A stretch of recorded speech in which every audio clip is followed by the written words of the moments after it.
नमस्कार दोस्तों। आपका वाणिज्य government finance and accounts preparation YouTube channel में स्वागत है। हमने अपनी जो सीसीएस लीव रूल्स की जो ये सीरीज़ है, इसमें फर्स्ट वीडियो जो था इंट्रोडक्शन का, उसमें हमने पहले ये समझा था कि जो इसकी short title and commencement, extent of application, government servant on temporary transfer और on foreign service, transfer from services और post governed by other leave rules, transfer to industrial establishment, इन पॉइंट्स को हमने मैं पहले वाली वीडियो में समझा था। अगर आपने ये वीडियो नहीं देखी तो मैं इसका लिंक डिस्क्रिप्शन में डाल दूंगा, प्लीज़ इस वीडियो को पूरा देखें। तभी आपको जो हम अब जो आज वीडियो डिस्कस करेंगे, जो चैप्टर डिस्कस करेंगे जनरल कंडीशन का, वो समझने में आसानी रहेगी। तो जो आज हम चैप्टर स्टार्ट कर रहे हैं, चैप्टर 2 है सीसीएस लीव रूल्स 1972 का, जनरल कंडीशंस। इसका पहला ही पॉइंट है सर, रूल 7(1) जो है वो बोलता है कि leave can not be claimed as a matter of right. मतलब जो सरकारी कर्मचारी है, गवर्नमेंट सर्वेंट है, वो अपनी लीव जो है एज ए राइट क्लेम नहीं कर सकता, उसका अधिकार नहीं है लीव क्लेम करने के लिए। और जो सेकंड पॉइंट है इसका 7(2), वो बताता है कि द लीव सैंक्शनिंग अथॉरिटी में रिफ्यूज़ और revoke leave of any kind, but it shall not be open to that authority to alter the kind of leave due and applied for except at the written request of the government servant. मतलब जो sanctioning authority है वो आपकी जो आपने leave apply की उसको refuse कर सकती है, उसको रिवोक कर सकती है, उसको मना कर सकता है सैंक्शनिंग अथॉरिटी लीव देने से। कोई एक्सीजेंसीज और वर्क आ जाए तो उस कंडीशन में वो मना कर सकता है। पर जो लीव सैंक्शनिंग अथॉरिटी, उसके लिए ये बाध्य, वो ओपन नहीं है इस चीज़ के लिए कि वो आपकी अप्लाइड लीव, जो आपने जिस काइंड जो लीव आपने अप्लाई की थी, उसको ऑल्टर करके किसी और काइंड ऑफ लीव में कन्वर्ट कर दे। मतलब अगर आपने कैजुअल लीव अप्लाई की है तो इसका ये मतलब नहीं कि सैंक्शनिंग अथॉरिटी उसको अर्न लीव में कन्वर्ट कर दे, उसे वो कैजुअल लीव ही सैंक्शन करनी पड़ेगी। या वो अर्न लीव अप्लाई, अगर आपने अर्न लीव की है तो उसको वो कम्यूटेड लीव में कर दे, तो ऐसा नहीं कर सकती सैंक्शनिंग अथॉरिटी। जो आपने अप्लाई की है उसी ही लीव को सैंक्शनिंग अथॉरिटी को सैंक्शन करना होता है, except at the written request of the government servant. मतलब जब तक गवर्नमेंट सर्वेंट रिटर्न रिक्वेस्ट ना करे, अगर गवर्नमेंट सर्वेंट रिक्वेस्ट करता है कि जो मैंने लीव अप्लाई की थी आप उसको चेंज कर दो, अब मुझे ये वाली लीव नहीं, मुझे दूसरी लीव चाहिए, दूसरे काइंड ऑफ लीव चाहिए, तो उस कंडीशन में जो है लीव चेंज की जा सकती है। इसमें गवर्नमेंट ऑफ इंडिया का एक डिसीजन भी है जो कि मिनिस्ट्री ऑफ होम अफेयर्स का OM है, डेटेड 25 जनवरी 1961 का और 27 मार्च 2001 का। उसमें कहा गया है कि government servants to be encouraged to take leave regularly. मतलब गवर्नमेंट सर्वेंट्स जो है उनको एनकरेज किया जाए कि आप लीव रेगुलरली लेते रहो। इसमें लिखा है कि it is desirable in the interest of efficiently of the public service that government servant take leave at suitable intervals and return to work keen and refreshed. The leave sanctioning authority may therefore encourage government servants to take leave regularly, preferably annually, in cases where all application for leave cannot, in the interest of public service, be granted at the same time. The leave sanctioning authority should draw up a phased program for the grant of leave to the applicants by turns with due regard to the principle enunciated. इसका मतलब है कि अब जो भारत सरकार का ये OM है वो ये बताता है कि जो पब्लिक सर्विस है, पब्लिक सर्वेंट है, उनको एनकरेज करना चाहिए लीव रेगुलरली लीव लेने के लिए, जिससे कि वो जब छुट्टी से वापस आए तो एकदम फ्रेश माइंड से अपने काम पे काम कर सके। लीव सैंक्शनिंग अथॉरिटी है वो गवर्नमेंट एम्प्लॉय को रेगुलरली एनकरेज करें लीव लेने के लिए। मतलब साल में एक बार तो कम से कम ये लीव पे जाने के लिए एनकरेज करना चाहिए गवर्नमेंट सर्वेंट को। और अगर कोई ऐसी स्थिति पैदा हो जाए जहाँ पे सारे के सारे गवर्नमेंट सर्वेंट एक ही साथ एप्लीकेशन दे दे, लीव अप्लाई कर दे कि हमें भी इसी समय जाना है, तो जो लीव सैंक्शनिंग अथॉरिटी है वो फेज्ड वाइज कुछ ऐसा प्रोग्राम बना दे जो फेज मैनर में लोगों को छुट्टी, जो गवर्नमेंट सर्वेंट्स को छुट्टी पर भेजे। और दूसरा पॉइंट है इस OM का कि leave should not ordinarily be denied during the last 10 years of service. मतलब जो लास्ट आपकी सर्विस के लास्ट के 10 साल बचेंगे उसमें आप छुट्टी डिनाइड ना करें सरकारी कर्मचारी की। इसमें लिखा है कि while accepting the recommendation of the 4th पे commission regarding increasing in ceiling of earned leave accumulation from 180 to 240 days, now 300 days, The cabinet have also observed that earned leave should not ordinarily be denied to any employee, especially in the last 10 years of his service career, so that earned leave accumulation beyond 180 days, now 300 days, normally do not take place. The leave sanctioning authorities are therefore requested to ensure that the earned leave is not ordinarily be denied to an employee, especially in the last 10 years of service. Basically सरकार का हमेशा motive रहता है कि वो जो सरकारी खर्च है उसको थोड़ा कम करे। अब जो फोर्थ पे कमीशन की रिकमेंडेशन थी उसमें जो है जो लीव एक्यूमुलेशन थी, अर्न लीव एक्यूमुलेशन थी, जो मतलब 180 थी उसको 240 कर दिया गया था। अब तो 300 डेज हो चुका है, मतलब 300 डेज अर्न लीव को आप एनकैश करा सकते हो। तो जो कैबिनेट ने उस समय ये ऑब्ज़र्व किया था कि जो अगर सरकारी एम्प्लॉई अपनी अर्न लीव पे जाएगा तो उसकी लीव एनकेशमेंट उतनी कम होगी। तो ये इसमें फैसला लिया गया था कि अर्न लीव के लिए जो है मना ना की जाए, किसी की जो अगर अर्न लीव आए तो उसके लिए मना ना की जाए, स्पेशली उसके सर्विस के लास्ट 10 ईयर्स में तो बिल्कुल मना ना की जाए। उसको जो है अगर वो अर्न लीव सरकारी एम्प्लॉई अर्न लीव अप्लाई करता है तो उसको अर्न लीव दे देनी चाहिए, जिससे कि ये थोड़ा सरकारी खर्च पे जो है थोड़ा सरकारी खर्च कम किया जा सके। नेक्स्ट पॉइंट है रूल 9। जो रूल 9 है CCS लीव रूल्स का, उस पर इफेक्ट ऑफ डिसमिसल, रिमूवल और resignation on leave at credit. मतलब अगर गवर्नमेंट सर्वेंट की सर्विस से डिसमिसल होता है, रिमूवल होता है या वो रिज़ाइन करके जाता है, तो जो उसके अकाउंट में लीव है उसका क्या होगा। तो नंबर 1 है कि any claim to leave to the credit of a government servant who is dismissed और रिमूव्ड और who resigns from government service ceases from the date of such dismissal or removal or resignation। मतलब simple है कि किसी भी government servant जिसकी अगर सरकारी नौकरी से वो डिसमिस हो जाता है, रिमूव हो जाता है या वो रिज़ाइन कर देता है, तो उसके अकाउंट में जो भी लीव होगी वो सारी सीज हो जाएगी, मतलब ख़त्म हो जाएगी। तो उसको कोई भी लीव का बेनिफिट नहीं मिलेगा। ठीक है जी। नेक्स्ट पॉइंट है number 2, where a government servant applies for another post under government of India और state government but outside his parent office department, and if such application is forwarded through proper channel and the applicant to resign his post to take up new assignment, in that case leave in the credit of government servant may not be lapsed. इसका भी simple है कि अगर कोई भी government servant किसी दूसरी post के लिए गवर्नमेंट ऑफ इंडिया या स्टेट गवर्नमेंट में अप्लाई करता है, पर अपने मतलब जो पेरेंट उसका ऑफिस पेरेंट डिपार्टमेंट है उसके अलावा कहीं भी अप्लाई करता है थ्रू प्रॉपर चैनल, मतलब उसकी जो एप्लीकेशन है वो थ्रू प्रॉपर चैनल फॉरवर्ड की जाती है उसकी न्यू असाइनमेंट, न्यू पोस्ट के लिए। तो जो उस केस में होगा, तो जो उस केस में ऐसा होगा जो उसके गवर्नमेंट सर्वेंट के अकाउंट में जो लीव होगी वो लैप्स नहीं होगी, वो मतलब नेक्स्ट असाइनमेंट के लिए, नेक्स्ट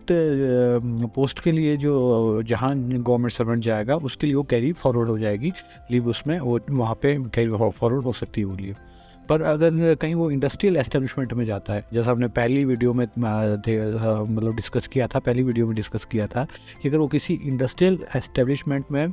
अपॉइंट होता है नई सर्विस में, तो इस केस में क्योंकि इंडस्ट्रियल एस्टेब्लिशमेंट का अपने लीव रूल होते हैं, तो इस केस में क्या होता है कि जो उस गवर्नमेंट सर्वेंट है जो उसको जो है उसकी लीव एनकैश कर दी जाती है, जो भी उसके अकाउंट में लीव होगी वो उसको एनकैश करके दे दी जाती है। नंबर 3 पॉइंट है, ये government servant who is dismissed और removed from service and is reinstated on appeal और revision shall be entitled to count for leave his service prior to dismissal और रिमूवल एज द केस में भी। मतलब जो भी गवर्नमेंट सर्वेंट अगर service से डिसमिस या रिमूव होता है अपनी सर्विस से और वो रीइंस्टेट हो जाता है अपील पे, अगर वो अपील पे जाने के बाद रीइंस्टेट सर्विस में दोबारा वापस आ जाता है, तो जो उसकी लीव उसके अकाउंट में होगी वो काउंट होगी, वो उसकी अकाउंट में रहेगी। मतलब जो उसकी रीइंस्टेट होने से पहले जो सर्विस के टाइम उसकी जो लीव अकाउंट में थी वो उसके अकाउंट में एज इट इज़ ही रहेगी रीइंस्टेट होने के बाद। नंबर 4 है, a government servant who having retired on compensation और इनवैलिड पेंशन और gratuity is employed and allowed to count his past service for pension shall be entitled to count his former service towards leave. इसमें भी simple है कि अगर कोई government servant retired हो जाता है या इनवैलिड पेंशन पे जाता है, या ग्रेच्युटी और ग्रेच्युटी पे उसको मिल जाती है, और उसके बाद वो रीएम्प्लॉयड हो जाता है। तो इस केस में जो उसकी जो पास सर्विस की जो लीव है वो काउंट होगी, वो जो उसके पास सर्विस में उसकी लीव थी वो भी काउंट होगी, अगर वो रीएम्प्लॉय होता है उस केस में भी उसकी जो है लीव काउंट हो। नेक्स्ट पॉइंट है अब rule 10, commutation of one kind of leave into another. इसमें इसको भी हम अब इसमें एक पॉइंट है कि at the request of a government servant the authority which granted him leave may commute it retrospectively into leave of a different kind which was due and admissible to him at the time the leave was granted, but the government servant cannot claim such a commutation as a matter of right. मतलब अगर कोई सरकारी कर्मचारी, कोई government servant request करता है कि जो उसको लीव दी गई थी वो उसको जो है रिट्रोस्पेक्टिवली, मतलब पहले से उसको कम्यूट कराना चाहता है किसी डिफरेंट काइंड ऑफ लीव में। मानो अगर वो मेडिकल या कम्यूटेड लीव गया था, अब उसको अर्ली पे उसको कम्यूट करवाना चाह रहा है, तो वो हो सकती है, उसको करवाया जा सकता है। पर ये उसको government servant as a matter of right, as a right उसको क्लेम नहीं कर सकता है इस कंडीशन को भी। पर उसके पास उसको ये जो कॉम्पिटेंट अथॉरिटी को ये रिक्वेस्ट कर सकता है कि मेरी जो लीव मैंने अप्लाई की थी पहले उसको अब आप चेंज कर दें, इस एक दूसरे काइंड ऑफ लीव में इसको चेंज कर दें। दूसरा पॉइंट है इसमें कि no such request shall be considered unless it is applied for within a period of 30 days of the concern government servant joining his duty on the expiry of the relevant spell of leave availed of by him. मतलब कि ये थोड़ा important है कि ये जो भी request, मतलब अगर कोई गवर्नमेंट सर्वेंट अपनी लीव कंप्लीट करके ऑफिस आ गया, वो चाहता है कि जो मैंने लीव अवेल की थी उसको मैं अब काइंड ऑफ लीव को मैं चेंज कर दूँ, तो उसके पास सिर्फ 30 दिन का ही समय होगा ज्वाइन करने के बाद, अपनी ड्यूटी ज्वाइन करने के बाद उसके बाद 30 दिन का ही समय होगा कि वो कॉम्पिटेंट अथॉरिटी को रिक्वेस्ट करे जो लीव मैंने अवेल की थी उसको चेंज कर दिया जाए, उसकी काइंड ऑफ लीव को उसको चेंज कर दिया जाए। तो उसके पास सिर्फ 30 दिन का ही समय रहता है, 30 दिन के बाद उसकी रिक्वेस्ट को एक्सेप्ट करना कॉम्पिटेंट अथॉरिटी के लिए ज़रूरी नहीं है। नेक्स्ट पॉइंट आता है rule 11, combination of different kind of leave. इसमें any kind of leave under this rule may be granted in combination with और in continuation of any other kind of leave except casual leave which is not recognized as leave under this rule. इसमें simple है कि जो भी leaves होती है, जिस तरह की भी लीव एक सरकारी एम्प्लॉय को, एक गवर्नमेंट सर्वेंट को मिलती है, वो किसी भी लीव के साथ इसको कंबाइन कर सकता है एक्सेप्ट कैजुअल लीव। मतलब कैजुअल लीव के साथ ये लीव कंबाइन नहीं हो सकती, जो उसकी अर्न लीव है, उसकी कम्यूटेड लीव है, ये कैजुअल लीव के साथ कंबाइन नहीं की जा सकती। किसी और लीव के साथ इसको मतलब जो काइंड्स ऑफ लीव है, रिकग्नाइज काइंड ऑफ लीव है, उसके साथ वो कंबाइन कर सकता है लीव को, बस सिर्फ कैजुअल लीव के साथ कंबाइन नहीं होगी। A combination of special casual leave. As a general rule, it is open to the competent authority to grant casual leave in combination with special casual leave, but in cases where it is permissible to grant regular leave in combination with special casual leave should not be granted in combination with both special casual leave and regular leave. इसमें है कि जो competent authority है उसको मतलब वो जो है कॉम्पिटेंट अथॉरिटी कैजुअल लीव को स्पेशल कैजुअल लीव के साथ कंबाइन करके ग्रांट कर सकती है छुट्टी को, पर but in cases where it is permissible to grant regular leave in combination with special casual leave. मतलब ऐसी कंडीशन जहाँ पे स्पेशल कैजुअल लीव को रेगुलर लीव के साथ कंबाइन किया जा सकता हो, उस कंडीशन में कैजुअल लीव को बोथ स्पेशल कैजुअल लीव और रेगुलर लीव के साथ कंबाइन नहीं करना चाहिए। नेक्स्ट इसमें since casual leave can not be combined with regular leave, an officer who has only half a day casual leave to his credit when applying for half days casual leave for the afternoon of a day should satisfy himself that he would be in a position to attend office on the next working day before he avails of half A days casual leave in the afternoon. But it may be possible in some cases that an officer who avails of half a day's casual leave in the afternoon may be unable to attend duty on the next working day because of unexpected illness or some other compelling grounds. It is thus constrained to take leave for that day In such a case, the officer may, as an exception to the general rule, be permitted to combine half a day's casual leave with regular leave. ये थोड़ा लंबा हो गया, पर इसमें point बहुत छोटा सा है, इसमें कोई खास बड़ी बात नहीं है कि जो कैजुअल लीव को है किसी भी रेगुलर लीव के साथ कंबाइन नहीं किया जा सकता। पर अगर कोई अधिकारी, कोई कर्मचारी उसके अकाउंट में सिर्फ हाफ डे ही कैजुअल लीव बचा है और वो मतलब कॉम्पिटेंट अथॉरिटी को बोलता है कि मैं हाफ डे कैजुअल लीव लेकर नेक्स्ट डे जो है ऑफिस ज्वाइन कर लूँगा, तो उस कंडीशन में उसको हाफ डे कैजुअल लीव उसको दे दी जाती। पर कुछ केसेस में ऐसा हो सकता है कि कुछ अनएक्सपेक्टेड रीज़न से, कुछ अनएक्सपेक्टेड बीमारी है या कोई कंपेलिंग ऐसे ग्राउंड्स बन जाते हैं जिस वजह से वो ऑफिस नेक्स्ट डे ज्वाइन नहीं कर सकता है। तो ऐसी स्थिति में उस ऑफिसर को एक्सेप्शन, एज एन एक्सेप्शन, जो जनरल रूल की एक्सेप्शन है, उसको हाफ डे की कैजुअल लीव रेगुलर लीव के साथ कंबाइन की जा सकती। नेक्स्ट रूल है rule 12, maximum amount of continuous leave. इसमें है no government servant shall be granted leave of any kind for continuous period exceeding 5 years unless it is sanctioned by the president or governor in view of the exceptional circumstances of the case। Actually इसमें कहा गया है कि जो सरकारी employ है, government employ है, वो कंटिन्यूस 5 साल से ज़्यादा लीव नहीं ले सकता without prior permission of president या governor in case of state government. किसी स्टेट गवर्नमेंट का अगर एम्प्लॉय है तो उसके लिए गवर्नर से परमिशन जरूरी है, अगर सेंट्रल गवर्नमेंट एम्प्लॉयज़ है तो प्रेसिडेंट से परमिशन जरूरी है। अगर उसको कंटिन्यूस छुट्टी के लिए जाना है, वो भी मैक्सिमम 5 साल से ज़्यादा छुट्टी नहीं मिलेगी, पर 5 साल के लिए भी जाना है तो उसके लिए प्रेसिडेंट की या फिर गवर्नर की परमिशन चाहिए होगी। और वो परमिशन भी जो उसको मिलेगी वो भी एक स्पेशल सर्कमस्टांसिस में मिलेगी। जैसे एग्जांपल है कि कोई एम्प्लॉय अगर कोई सीरियस इलनेस से सफ़र कर रहा है और उसको अपनी लीव को जो है एक्सटेंड करना पड़ रहा है, उस बीमारी की वजह से उसको एक्सटेंड करना पड़ रहा है और उसको उसकी परमिशन चाहिए, तो वो मैक्सिमम 5 साल तक की ही परमिशन मिलेगी और वो परमिशन भी जो है प्रेसिडेंट या फिर गवर्नर ही देंगे। नेक्स्ट है rule 13, acceptance of employment while on leave. A government servant except who has been permitted a limited amount of private practice or to undertake casual literary work or service as an examiner or similar employment while on leave, including leave preparatory to retirement, shall not take up any service or employment elsewhere, including the setting up of a private professional practice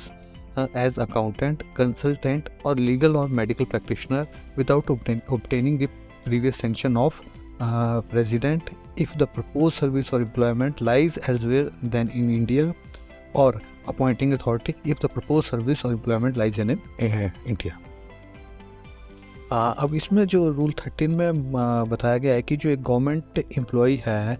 इसमें कुछ exceptional है जिनको जो है पहले से ही permission दी गई है, उनको कुछ एक सर्विस में परमिशन दे दी जाती है कि वो कुछ लिमिटेड अपनी प्राइवेट प्रैक्टिस कर सकते हैं। वो अलग अलग क्राइटेरिया हो सकता है जॉब का, कुछ को कैजुअल लिटरेरी वर्क मतलब पढ़ाने का काम दिया हो, या फिर कोई सर्विस एज एन एग्जामिनर, कोई एग्जामिनर हो, वो एक्सेप्शंस है कि उसके अलावा कोई भी जॉब है वो एम्प्लॉयमेंट नहीं ले सकता है ड्यूरिंग लीव, या फिर वो जो रिटायरमेंट के लिए including leave taken before retirement, मतलब रिटायरमेंट से पहले ली गई लीव में भी वो कोई एम्प्लॉयमेंट नहीं ले सकता। इसमें सारा कवर किया गया है कि आप ना कोई प्राइवेट प्रोफेशनल प्रैक्टिस कर सकते हैं एज अकाउंटेंट, कंसल्टेंट और लीगल और मेडिकल प्रैक्टिशनर, ये इस तरह की कोई भी आप जो है प्राइवेट काम नहीं कर सकते हो। पर कुछ एक सर्टेन केसेस में जो है, कुछ एक केसेस में गवर्नमेंट एम्प्लॉय को अलाउ भी किया जाता है कहीं और एम्प्लॉयमेंट लेने के लिए छुट्टी के टाइम पे, पर उसके लिए प्रायर परमिशन चाहिए। और अगर ये मतलब ये जो जॉब है वो आउटसाइड इंडिया है तो ये परमिशन सिर्फ और सिर्फ प्रेसिडेंट से ली जाएगी, और अगर ये आउटसाइड इंडिया है, और अगर ये जॉब विद इन इंडिया है तो अपॉइंटिंग अथॉरिटी से इसकी परमिशन लेना ज़रूरी है। आपका जो है वीडियो देखने के लिए बहुत बहुत थैंक यू। हमने जो इस वीडियो में CCS लीव रूल्स का जो चैप्टर 2 था जनरल कंडीशन, उसको पूरा कर लिया है। हमारी ये कोशिश रहती है कि हम इन रूल को ईज़ी लैंग्वेज में आपको समझाएँ। पर आपको एक रिकमेंडेशन ये भी है कि आप इन चैप्टरों को प्लीज़ रिवाइज़ करें, क्योंकि वीडियो को एक बार देखने से आपको सिर्फ ओवरव्यू मिलता है एक वीडियो का। पर अगर आपको ये किसी एग्ज़ाम के लिए प्रिपेयर करना है तो आपको ये 2-3 बार रिवाइज़ करना बहुत ज़रूरी है। और आप हमारे जो यूट्यूब चैनल है इसको लाइक, शेयर और सब्सक्राइब करना ना भूलें, क्योंकि अब हम जो है इस जो सीसीएस लीव रूल्स 1972 है इसको कंटिन्यू करेंगे आगे और भी, और पूरा का पूरा कवर करेंगे चैप्टर वाइज। अगर आपको कोई और प्रॉब्लम आती है तो प्लीज़ कमेंट्स करें, हम हमेशा आपके कमेंट्स का रिप्लाई करेंगे। अगला जो चैप्टर होगा वो चैप्टर 3 है, जिसमें grant of and return from leave ये कवर करेंगे। आप प्लीज़ हमारे चैनल को सब्सक्राइब करना ना भूलें। Thank you.